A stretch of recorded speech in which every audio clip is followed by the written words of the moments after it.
Nvidia just agreed to cover up to $105 billion of somebody else's losses. Almost nobody reported it that way. The headline you saw said OpenAI signed a big data center lease in Ohio.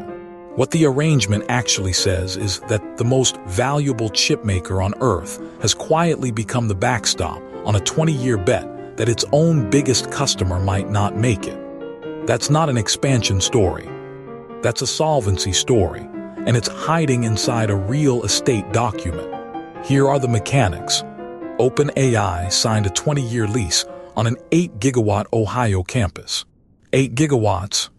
That's roughly the draw of a mid-sized country's grid, committed by one company for one purpose. Nvidia guarantees up to $105 billion of the residual value of those facilities, and in exchange becomes the exclusive chip supplier. Residual value guarantee is the phrase to hold onto. It means if OpenAI can't pay, or the site is worth less than promised at the end, Nvidia writes the check. The landlord takes almost no risk. The chipmaker takes it instead. So think about what Nvidia just did. It sold the shovels, then insured the mine. Revenue that arrives because you personally guaranteed the buyer's ability to buy is not the same quality of revenue as an arm's-length sale, and yet it lands in the same line on the income statement. The Wall Street Journal counts roughly $3 trillion in off-balance sheet AI commitments across 9 tech firms. $3 trillion. Leases, guarantees, take or pay contracts. None of it sitting where a normal investor would look for it. Who wins right now? Nvidia does, and genuinely. It locks out AMD and every custom silicon program from a marquee site for 2 decades. And it keeps the demand curve from wobbling at exactly the moment people started asking hard questions. OpenAI wins too, because it gets capacity it could never finance on its own credit. Who loses? Whoever holds the bag if inference margins compress. Ohio ratepayers, who are about to discover what 8 gigawatts does to a regional grid. And every public market investor who thinks they understand a balance sheet they've actually only half read. For builders, the near-term read is simple and slightly uncomfortable. Compute is going to stay artificially cheap for a while because someone else is absorbing the risk of it being expensive. Build accordingly, but do not model your unit economics on today's token prices lasting forever.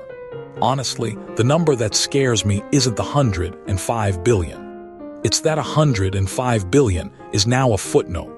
That's the build bench read. Let's keep going. Story 2, and the framing here got flipped almost immediately. Bloomberg and TechCrunch both report Stripe is acquiring OpenRouter for north of $7 billion. OpenRouter's last round valued it around $1.3 billion, so the consensus take was instant. Stripe massively overpaid for a thin wrapper, 5 times the last mark for a company that routes API calls. I don't think that's what Stripe bought. OpenRouter sits in front of more than 400 models with something like 8 million users, and its CEO has called it Stripe for AI, which is cute but undersells it. What OpenRouter really operates is a metering layer. It sees which model gets called, how often, at what price, and what gets swapped out when a cheaper option appears. That is the exact position Stripe occupies in commerce. Stripe doesn't sell products. It sits where value gets counted and takes a slice of the counting. If you believe AI spend routes through a broker the way cards spend routes through a processor, $7 billion is early, not expensive. The losers here are the model labs. Every layer of abstraction between a developer and a specific model makes that model more swappable. And swappable means priced by the market rather than by the lab. Anthropic, OpenAI, Google, all of them just watched a payments giant buy the switchboard. Worth saying clearly, neither company has confirmed this. Treat the price as reported, not as fact. Now the part of the morning that should actually unsettle you. Anthropic disclosed in its own safety report that an internal filter for biological and chemical weapons risk was inactive for close to a year. During that window, roughly 50,000 external feedback contractors ran approximately 133 million interactions with the models, unfiltered. The obvious take is that Anthropic's safety failed. I'd push back a little. Read the actual shape of it. These were contracted evaluators, not the open public, which meaningfully changes the risk profile. And Anthropic found it and published it, which is more than most labs would do. But here's the thing that stays with me.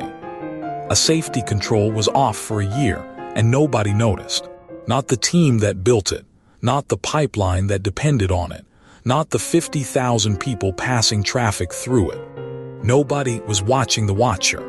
That's a monitoring failure dressed as a filter failure, and monitoring failures repeat, which connects directly to what OpenAI just did. It dissolved its preparedness team, the group whose specific job was assessing whether frontier models could cause catastrophic harm. The work has been distributed among existing groups. Several safety staff have left. The decoder cites internal unease, with one source describing a sense of dread. Distributed among existing groups is corporate language for diluted. When a function belongs to everyone, it belongs to nobody, and the departures are the tell. People with options don't quit reorganizations they believe in. Put the three stories together, and the picture sharpens. A company with a 20-year, 8-gigawatt lease and $105 billion guarantee riding on it does not have the option to slow down. The capital structure now sets the safety posture, not the other way around. That's the second order effect nobody wants to say out loud. Last one, and it's the story that seems small until you sit with it. Amazon, a company that started by selling books, is cutting the bindings off rare texts so it can scan them for AI training data. The easy version of this is irony.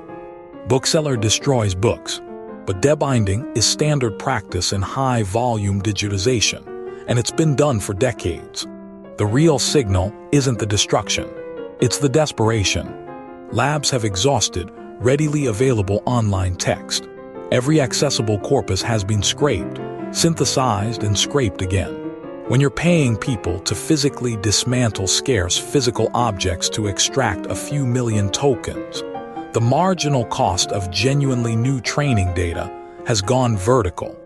That's the quiet thread running through all of this. Scarcity of power, scarcity of chip, scarcity of text. Each shortage gets solved by pouring more capital into it, and each pile of capital gets structured so it doesn't show up where anyone's looking. My take, and I'll own it. This ends with somebody discovering their off-balance sheet exposure at the worst possible time. I don't know who. I'm fairly confident it happens. That's your brief. Same time tomorrow. One last thing for the builders listening. If you're shipping something in this space and watching infrastructure costs climb, while venture terms get worse, non-dilutive money is having a genuinely good year, and most founders never find it. BuildBench runs a grants tool that tracks the funding programs currently open, filters them against what you're actually building and where you're based, and flags deadlines before they close. No equity, no board seat. Link is in the description.